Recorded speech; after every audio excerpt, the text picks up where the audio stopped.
दोन पक्षकारांमध्ये कायदेशीर लढाई करायची वेळ येते, तेव्हा प्रत्येक पक्षकार आपापल्या वतीने कायदेशीर प्रतिनिधी किंवा वकील यांची नेमणूक करत असतो. आणि वकील आणि पक्षकार हे दोघं आपापली बाजू लढवत असताना अशा प्रकरणामध्ये आपल्या एकंदर व्यवस्थेचा विचार करता अंतिम विजय मिळणं हे अत्यंत कठीण आहे. पण काही वेळेला असं सुद्धा होतं, की ही लढत तिरंगी किंवा चार रंगी होते. म्हणजे होतं काय, तर मुळात दोन पक्षकारांचं आपसात भांडण असतं.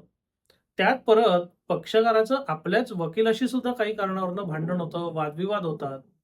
आणि मग होतं काय, पक्षकारांमधला वाद, त्याचबरोबर पक्षकार आणि आपापल्या वकिलांमधला वाद, असं ते सगळं प्रकरण किचकट बनत जातं. आणि असं जेव्हा एखादी गोष्ट घडते, एखादे वाद घडतात, तेव्हा ते फार नाजूक असतं. आणि त्याच्यामध्ये काही वेळेला वकील नको ते काहीतरी करून बसतात. असंच एक उदाहरण केरळ उच्च न्यायालयामध्ये नुकतंच आलं होतं. या प्रकरणात झालं काय होतं, तर पक्षकारांनी वकिलांची नेमणूक केली होती. त्या वकिलांनी काही काळ काम केलं. त्याच्यानंतर त्यांच्यामध्ये काहीतरी वाद झाला. मग त्यांनी दुसरे वकील ठेवले आणि त्याच्यानंतर जे पहिले वकील होते, त्यांनी मूळ दाव्याच्या निकालाच्या अंमलबजावणीमध्ये खोडे घालायला सुरुवात केली. म्हणजे ज्या पक्षकाराकरता आपण पूर्वी लढत होतो, जो दावा लढत होतो, तो दावा तोच पक्षकार जिंकल्यानंतर त्या दाव्याच्या विजयाच्या अनुषंगाने प्रत्यक्ष अंमलबजावणीमध्ये नाना प्रकारचे अडथळे हे पूर्वीचे वकील निर्माण करायला लागले. एवढंच नव्हे, तर ती जी अंमलबजावणी म्हणजे दरखास्त आहे, त्याच्यावर स्टे घेण्याचा प्रयत्न केला. त्या दरखास्तीवर तहकुबी आणण्याचा प्रयत्न केला. आणि शेवटी हे सगळं प्रकरण, हा सगळा वाद जो आहे, तो केरळ उच्च न्यायालयामध्ये गेला. आणि केरळ उच्च न्यायालयाने आपला निकाल देताना काय म्हटलंय, ते अतिशय मार्मिक आहे. केरळ उच्च न्यायालय म्हणतं, वकिली व्यवसायातील एका सदस्याने आपल्या कायदेशीर फीची रक्कम मिळेपर्यंत डिक्रीधारकाला डिक्रीचे फळ उपभोगण्यापासून रोखण्याचा प्रयत्न करणं हे अत्यंत घातक आणि निंदनीय वर्तन आहे.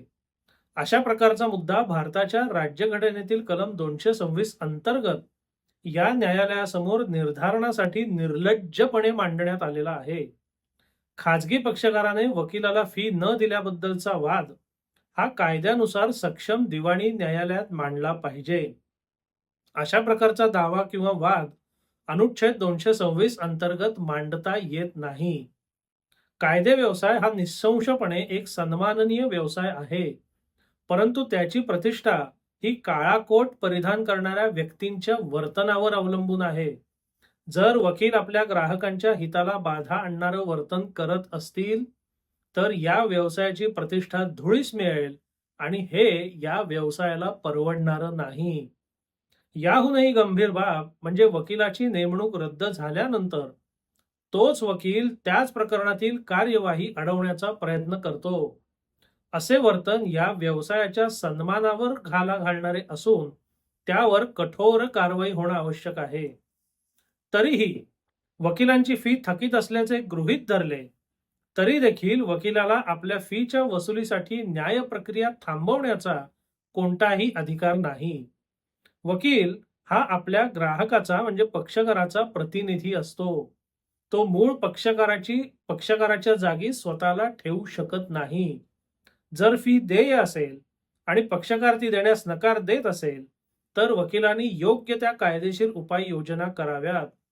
वकिलाला एखाद्या प्रकरणातील कागदपत्रांवर किंवा कार्यवाहीवर कोणताही हक्क किंवा अधिकार नसतो. तसेच वकिलाला पक्षकाराने कायमस्वरूपी नेमून ठेवण्याचा अधिकार नसल्यामुळे त्याची नेमणूक संपल्यानंतर तो त्या प्रकरणातील कार्यवाहीवर नियंत्रण ठेवू शकत नाही. कोणत्याही वकिलाला फीच्या संदर्भात पक्षकाराचे शोषण करण्याचा अधिकार नाही. असे शोषण झाल्यास पक्षकारांना बार काउन्सिल ऑफ इंडिया समोर व्यावसायिक गैरवर्तनाबाबत कार्यवाही करण्याचा अधिकार आहे.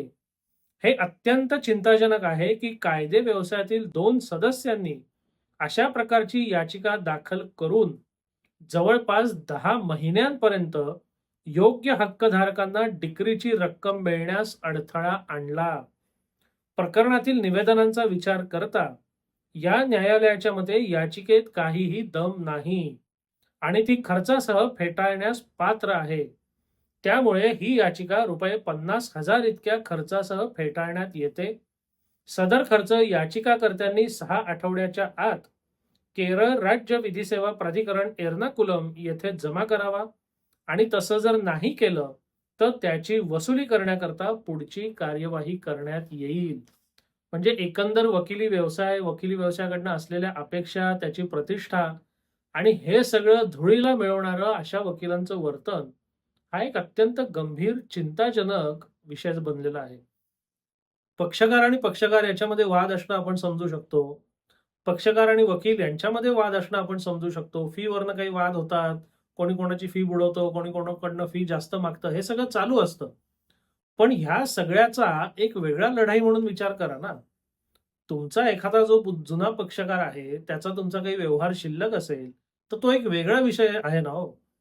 त्या वेगळ्या विषयाला तुम्ही त्याच्या प्रकरणाबरोबर त्याची रसमिसळ कशाला करताय? ते दोन्ही मिक्स करणं उपयोगाचं नाही ना. दोन्ही एकत्रित करणं हे अतिशय चुकीचं आहे. एखाद्या वकिलांना एखाद्या पक्षकाराकडनं फी येणं असेल, ती बुडवत असेल, तर त्याच्याकरता योग्य ती कायदेशीर कारवाई करा. पण त्याच्याकरता ते राहिलं बाजूला. पण त्या पक्षकाराच्या लाभात जो आदेश झालेला आहे, त्या आदेशाच्या अंमलबजावणीमध्ये आपण खोडे घालणं, हे अतिशय निंदनीय आणि शोचनीय वर्तन आहे. ह्यानी आमच्या वकिली व्यवसायाच्या प्रतिष्ठेला निश्चितपणे धक्का लागलेला आहे. आणि एक आम्ही वकिलांनी कायम लक्षात ठेवलं पाहिजे, की काही व्यवसाय जे असतात ना, ते मुख्यतः प्रतिष्ठा आणि विश्वास याच्यात पायावर उभारलेले असतात. आणि त्या पायाला जर धक्का लागला, तर तुमचं व्यावसायिक आयुष्य टिकू शकत नाही. म्हणून आपल्या व्यवसायाची प्रतिष्ठा जपणं हे अनन्यसाधारण महत्वाचं आहे. तुमचा पराभव झाला, तुम्ही एखादं काम नाकारलं, तुम्हाला अपयश आलं, तर समजू शकतो, त्याचा फार दोष नाहीये. पण असली काहीतरी कृत्य करून आपण आपल्या आणि आपल्या व्यवसायाच्या एकंदर प्रतिष्ठेला काळिमा फासला, तर त्याचा दोष आपण कोणाला देणार? तो दोष आपलाच आहे ना हो.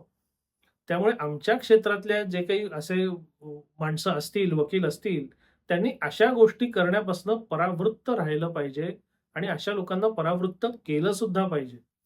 कारण हे फक्त त्या एकट्यापुरतं मर्यादित राहत नाही. जेव्हा अशा बातम्या येतात आणि साहजिकपणे अशा नकारात्मक बातम्यांना प्रसिद्धी खूप मिळते. मग जेव्हा अशा नकारात्मक बातम्या, नकारात्मक उदाहरणं समोर येतात, तेव्हा सर्वसामान्य माणसाने जर त्याच्याच चष्म्यातून आमच्या सगळ्यांकडे पाहिलं, तर त्या बिचाऱ्याची काय चूक हो? म्हणजे आपली प्रतिष्ठा सांभाळणं हे पहिलं आपल्या हातात आहे. आपण सगळं योग्य करत असू आणि कोणी तुमच्या प्रतिष्ठेला धक्का लावत असेल, तर गोष्ट वेगळी. पण तुम्हीच तुमच्या प्रतिष्ठा बुडवायला निघालात, हे कितपत योग्य आहे? हे असे प्रकार होता कामा नयेत. तुमचा जो काही वाद असेल त्याच्याकरता जी काही कायदेशीर, सनदशीर कारवाई असेल ती करा. पण कृपया स्वतःच्या आणि व्यवसायाच्या प्रतिष्ठेला डाग लागेल अशी कृत्य कृपया काही करू नका. कारण ते फक्त तुमच्यापर्यंत मर्यादित राहत नाही, त्याचा सगळ्यांना त्रास होतो. या विषयाबद्दल आपल्याला काय वाटतं? हा व्हिडिओ आपल्याला कसा वाटला? अवश्य कळवा. धन्यवाद.